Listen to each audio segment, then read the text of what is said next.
I will never forget the first time that I stood right here and saw Dino Land and my brain hurt from what I was looking at. What? There's actually something worse than Paradise Pier at a Disney theme park? It easily appeared to me to be one of the worst Disney themed lands I had ever stepped into. I mean, come on, a carnival in a parking lot? When I saw that Disney was working on a brand new themed land for Dino Land, I was obviously very excited because I literally thought that this was trash that needed to be thrown away. So when I was informed that this was going to become an entirely different land with new attractions and telling new stories, initially I was very, very excited. But there was an unforeseen twist on my hatred to Dino Land, which turned into a love affair. But I am never ever too proud to admit when I'm wrong, and oh, was I wrong. Far in the distance over my shoulder is one of the greatest Disney stories that Disney never really told their guests. Today, we're diving into one of the most exciting and controversial transformations happening at Disney's Animal Kingdom. What happens when a land with an untold story gets a complete makeover? Stay with me as we explore what's changing, what's staying, and whether these updates are the big win that Disney fans have been waiting for. First up, let's talk about the transformation of Dinosaur into an Indiana Jones attraction. Now, Dinosaur may not have been the most popular ride, but Indiana Jones, now this is gonna be a game changer. Like the original Indiana Jones attraction back home at Disneyland, this one will feature a very modest facade, pulled back and recessed from the main pathways of the park. Visually, the transformation will be very subtle, but the new level of adventure will be off the charts. What's more exciting is that while it's using the same ride track, Disney decided to tell a brand new Indiana Jones story. This just isn't a reskin, it's a fresh take on one of the most iconic adventure franchises ever.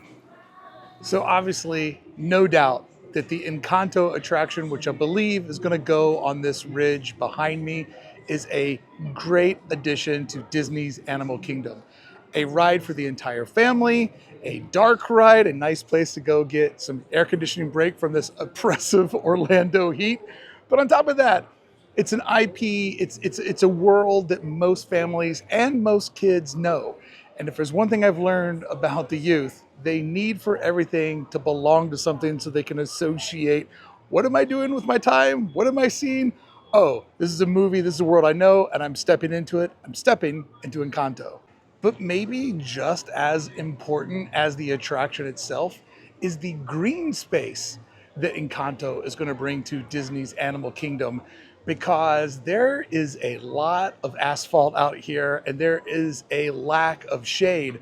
So everything behind me being turned into a park-like setting with lots of trees, lots of different plants and greenery, lots of vibe spots, that is going to also be super important for this park. And as the vibes guy, just as important as the ride. It definitely could use some Disney magic because, like I said at the top of the video, the first time I came in here, I thought this was absolute garbage. And the model does show a more Central Park-like setting, which that was kind of Walt's thing. He didn't just want his park to be a carnival, he wanted it to be a park that had attractions inside of it. Therefore, it was the advent of the theme park. I got tons of videos about this topic. But Disney theme parks are a canvas that tell great stories. And this canvas behind me, although it is telling a story, I'm not going to say that it's necessarily a great one for people that don't know the story. And as exciting as these attractions are, there is the part that I have to bring up. How do these attractions fit into the original mission of Animal Kingdom? To focus on animal conservation and overall just looking how we make the world a better place. They couldn't be more loosely related to the Animal Kingdom and conservation. But then again, I guess Dino Land was probably the loosest version of it as well. But a detail that I don't think should be quickly overlooked. Pueblo, can't get it right.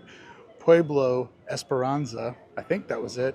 This is going to be a new land with a new story, not based off of one original IP like Galaxy's Edge or Radiator Springs. There they are. There they are. Thanks. But this is something that fans have been complaining about and requesting. Why does every land now have to be about one single IP? And Disney's doing it. This was one of those things at D23 that got me excited, and I wrote it down in my notes inside of the Honda Center: a new land and a new story. Now, does that story live up to the current one? To be determined, but it's fantastic that that's happening, that there's still a chance for new stories to be told in the theme parks, stories that we only know when we go to the theme parks. Looking good, Goof. I love Carnival Goof. And this land being original, to me, that's a big win and an indication that things can still go back to the way that they once were, and that possibly the modern trends are just that, a modern moment of storytelling that Disney's experimenting with, but they're still going to keep it open to do it in several different ways. Yeah, it's pretty lonely sitting here waiting for the next showing of Kite Tales. But you know what? It's this lonely when you don't subscribe to Hey Brickey. Thank you so much for subscribing to Hey Brickey and allowing me to create 3 quality videos each and every week, and for allowing me to come out to Walt Disney World to do Horizons videos out here. It's all done because some folks subscribe. The folks who don't leave me sitting here alone waiting for that next Kite Tales to begin. It said 4:45. It's already 4:50. Well, come on. When's the next Kite Tales? But this is where my conflict begins, because as someone explained to me the backstory to Dino Land, I instantly fell in love. And then I became conflicted because the backstory of Dino Land is one of the greatest stories the Walt Disney Imagineering has ever written, and possibly the greatest story that Disney has never told its guests. Chester and Hester. To boil it down to a very, very quick story, because as I said, there's a documentary to come. There were bones found on this property. That then brings in people, archaeologists that want to dig. That creates the idea of dinosaur.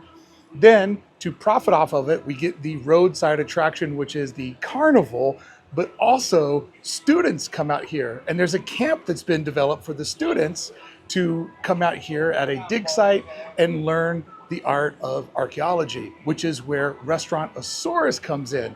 And this restaurant has probably more Disney stories per square inch than anything that I'd have ever seen. So just quickly, in a couple of sentences, there's the 3 major locations of the land and how they're all stitched together. And when we go into this on the long format, the way that they overwork the story so that each one of these pieces of Dino Land intricately weaved together is absolutely Imagineering perfection. But there was a major problem. And that major problem is Disney never really went out of their way to tell folks that story. So the first time I came here, I thought this land looked like trash. It just looked like a carnival, and a carnival is not what people are paying for when they go into a Disney park. But friends, I love being proved wrong, because when you're proved wrong, it gives you the ability to become smarter and better understand how the world works. And once my friend Ryan explained to me how all of this works, I was like, oh, I didn't see the broad strokes. I only saw what was right in front of my face. And I'm assuming most guests were the exact same way. Because the way the theme of Dino Land goes between these 3 different pieces of the land is absolutely fascinating. But if you don't go out of your way to explain this story to people, how are they possibly supposed to figure it out all on their own? Leaving many people, such as myself, not getting that this was actually indeed an amazing theme and not the horrible and cheap one that I had first assumed that it was. I mean, maybe it was a little bit cheap, but they definitely put in the time and budget on fleshing out this story. So literally my love of Dino Land comes right at the edge of its extinction, because I asked my friend, I said, hey, I want to go ride Dinosaur and get some before footage so that I can compare and contrast how this looks when it becomes an Indiana Jones attraction. And that's when he goes on this rant, walks me through all the shops, through the restaurantosaurus and explains to me in every detail the story of Chester and Hester. And that's when my brain starts to explode because I realize, oh, was I so wrong about Dino Land? And just like a great vacation fling or summer fling, right when I fell in love with it, there he is. Good to see you, bud. Have a good day. Thank you. So just as I started to fall in love with Dino Land, then I was realizing, oh, it's gonna go away. And then I felt torn about the Pueblo Esperanza and the new attractions were coming here because it's like, oh, people don't know how great it is currently, and everybody's just gonna jump over to the new thing. However, don't worry, I haven't lost my mind because once again on this recon trip booked way ahead, so I would be out here days after D23 to start covering all of the Horizons projects on Hey Brickey. I have spent basically an entire day inside a Dino Land, filming it from every little crack, every little crevice, every little corner. I'm in here by myself, so I hear people, I see people, I observe a lot. I'm a bit of a theme park lurker. And I just kept imagining, how would this family's day be? How would this guest interaction be differently if they were doing Encanto instead of a parking lot fair? And how many more people would be in line if it was Indiana Jones versus the not so exciting dinosaur? And then I kept going, man, they better deliver on all these new restaurants and shops because what they have right now is the absolute top tier of Imagineering. And some of us that know will be judging what comes next. Can new facades and a new story still live up to what they did with Chester and Hester, which I'm going to say is probably untouched as maybe the best theme park story ever told in a Disney park. Best original story in a Disney theme park. Directly behind and below me is where I believe the concept art and the model places the archway that will be the entryway into Pueblo Esperanza. I'm trying to say the right name and not keep saying Pablo Escobar. I'm really trying, I swear to God I am. Currently where the Boneyard sits, that will be where the carousel sits. And from what I saw at D23, this promises to be an amazing carousel. It also seems to be the centralized part of the storytelling of this land. One of the obvious downsides to this transformation, though, is going to be the loss of the Boneyard. First, I used to roll my eyes at the idea of a playground inside of a Disney park, but I've been convinced to become a firm believer in their importance in the overall ecosystem for the smallest citizens of Disneyland, or Animal Kingdom in this case. I mean, it won't be missed by all, but from some, this is probably a really great spot to let a little one blow off some steam. So the fact that this is going to go away, I don't want to overlook that, because yes, we are getting a carousel, but a carousel requires kids waiting in line, kids waiting their turn, kids being told don't do this, don't do that. Where in the Boneyard, it's just absolute kid chaos in the most perfect kind of way. But there is another downside to what's coming.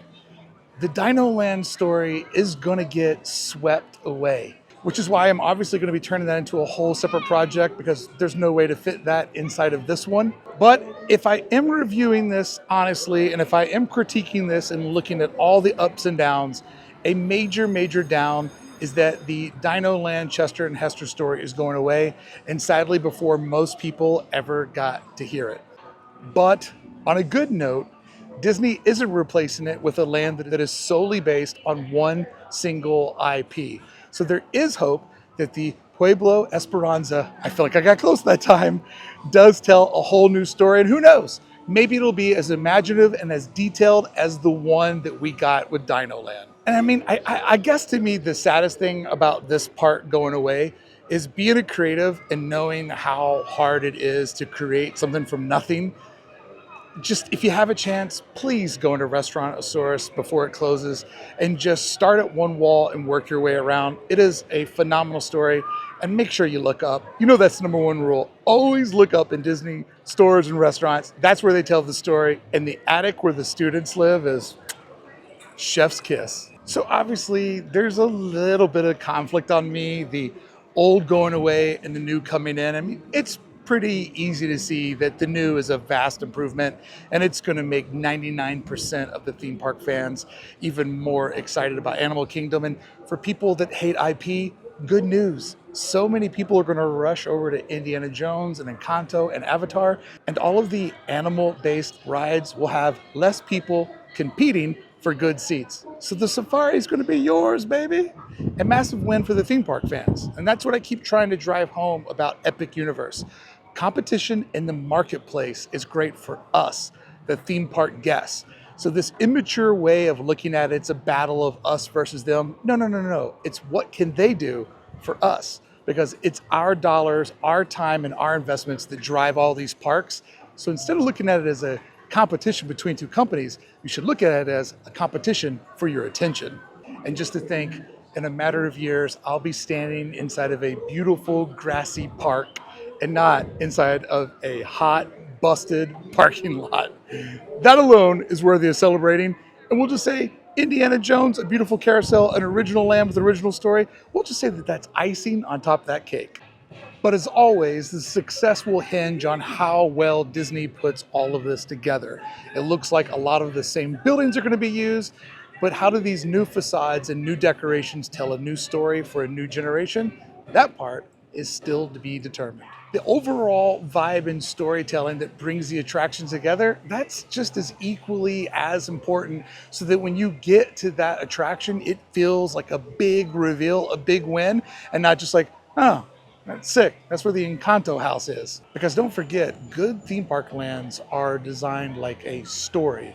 There's an introduction, there's a first chapter, there's a bridge, and eventually it builds and builds and builds till it takes you to the big conflict resolution, which is getting to stand in front of that big, beautiful e-ticket for the first time, where then a whole new story and adventure is told to you. And if not paced or told properly, that's when some good rides can just kind of just be sticking out like a sore thumb in a bad land, which is sometimes the problem with my beloved DCA back home at Disneyland. At the end of the day, I don't think most guests are going to worry about missing a story that Disney never really told them. And when people come across this bridge, I think they'll be pleasantly surprised seeing movies and characters that they recognize. Ultimately, it'll be judged as it's always judged. How good are the rides and how good are the vibes? And I have to think that it's probably, for 99% of the guests, going to be an uptick from what we have right now. But there are more controversies that spilled out from D23. Make sure you watch this video right here, where I break down the about Monsters, Inc. possibly replacing Muppets at Disney's Hollywood Studios.